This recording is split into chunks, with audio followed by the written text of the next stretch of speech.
नमस्कार, भारत लाइव देख रहे हैं आप। नीतीश कुमार की जदयू अब एक नए दौर में और नए हाथ में। नीतीश कुमार के हाथों से जब से जदयू निकली है तब से आरसीपी सिंह का फुल कमांड हो गया है और नीतीश कुमार को आपने अक्सर देखा होगा कि वो सरकार के काम में यदा कदा वो कार्यालय में जब जदयू के पहुंचते हैं तो माहौल वैसा नहीं होता है जो ऐसा पहले रहता था। आपको बता दें कि पुराने कई लोगों को आरसीपी सिंह ने पार्टी के कई बड़े पदों से अलग किया है। एक नई जदयू का गठन हो रहा है और नई जदयू में नए नए लोगों को जिम्मेवारियां दी जा रही हैं। इस जिम्मेवारी का पूरी तरह से निर्वहन और कहा जाए तो उनके पूरे इशारे पर उमेश कुशवाहा चल रहे हैं। हालांकि लवकुश समीकरण साधने का प्रयास किया गया था। इस पर हम एक विस्तृत रिपोर्ट लेकर के आपको आएंगे कि लवकुश समीकरण और कुशवाहा का मतलब क्या होता है, जो बिहार की जनता समझती है और वो समाज समझता है। आपको इससे पहले भी कई बार हमने खबरों के माध्यम से बताया है और हमारे संपादक नमन मिश्रा जी ने तो इस बात को बहुत मजबूती से रखा है कि लवकुश समीकरण का मतलब आरसीपी सिंह और उमेश कुशवाहा नहीं होता है, बल्कि नीतीश कुमार और उपेंद्र कुशवाहा होता है। इस पर हम कई खबरें कर चुके हैं और फैक्ट वहीं आकर के अटका हुआ है। आज जदयू दो खेमे में बट गई है। एक खेमा है जो आरसीपी सिंह के साथ चल करके सत्ता के गलियारे तक पहुंचने की कोशिश कर रहा है, आशान्वित है, और दूसरा खेमा है जो नीतीश कुमार के साथ लंबे समय से चल रहा है। वो इस आस में है कि उसे तो हर हाल में नीतीश कुमार का साथ और सानिध्य मिलेगा। लेकिन धीरे धीरे आपने देखा होगा कि कई लोगों का, नीतीश कुमार के साथ रहने वाले लोगों का कद छोटा हुआ है। इनमें से जो आरसीपी सिंह के गुड बुक में है उनका कद बढ़ा भी है और नीतीश कुमार के साथ वो हैं भी। ऐसी स्थिति में नीतीश कुमार आने वाले दिनों में क्या इस फैसले पर विचार करेंगे या क्या कुछ करेंगे, ये अलग मुद्दा है। लेकिन एक बात तो तय नजर आ रही है कि जो जदयू नीतीश कुमार की थी आज वो नहीं रह गई है।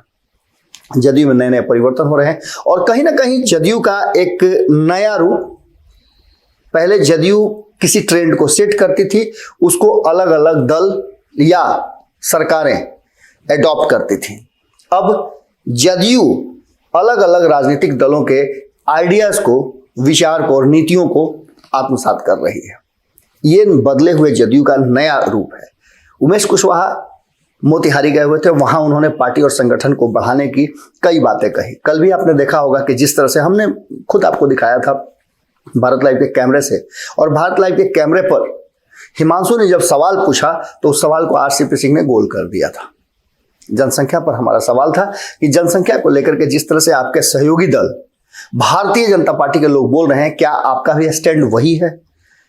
इस बीच में आपने देखा होगा कि जदयू का दो खेमा हम जो बार बार बता रहे हैं, उसमें से एक खेमा जो आरसीपी सिंह का खेमा है वो भारतीय जनता पार्टी का, जैसा कि संपादक नमन मिश्रा जी ने भी आपको बताया था कि आरसीपी सिंह का खेमा जो है वो भारतीय जनता पार्टी के साथ चिपक के रहना चाहता है। भारतीय जनता पार्टी के हर आइडिया और आइडियोलॉजी को अपने साथ भी वही मान करके चल रहा है कि हम उनके आइडियोलॉजी और आइडिया के साथ हैं। वहीं दूसरा खेमा जो नीतीश कुमार के साथ है वो किसी अलग दिशा में सोच रहा है। हालांकि सरकार में बने रहने के लिए आरसीपी सिंह का जो आइडिया है वो कहा जा रहा है कि जरूरी है।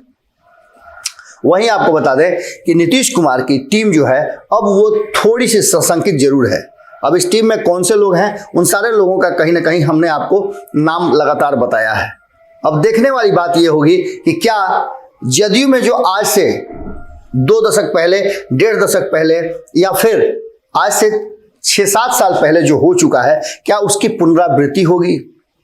क्या जदयू एक बार फिर से किसी नए हाथ में आ जाएगी?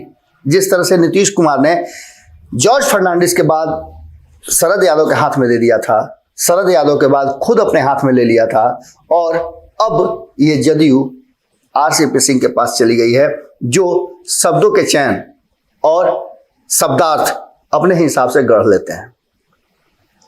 देखना होगा कि पंडित राम कुमार शुक्ल, जिन्होंने इस बिहार की धरती पर नील की खेती को लेकर के गांधी जी को बुलाया था, किसानों के दुख को बुलाया था, उसे भी उन्होंने कुछ अलग ही ढंग से प्रस्तुत किया था जब वो सदन में किसानों के आंदोलन पर बोल रहे थे।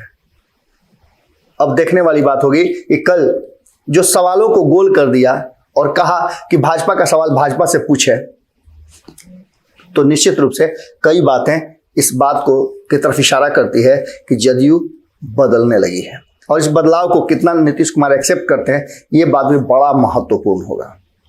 हमारी नज़र पूरी तरह से जदयू सहित बिहार की राजनीति में होने वाले हर छोटे बड़े अपडेट पर है।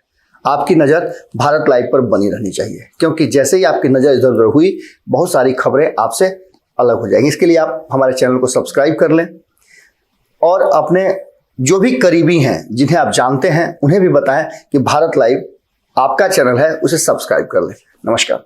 अगर ये वीडियो पसंद आई और वह बिहार के राजनीति और बिहारियत से सरोकार रखेनी तो सब्सक्राइब बटन दबा के चैनल के सब्सक्राइब कर ली। ओजे एगो घंटी बा, ओकरा बटन दबा देला से कुल सटीक और मारक खबर रुआ मुफ्त में मिल जाई।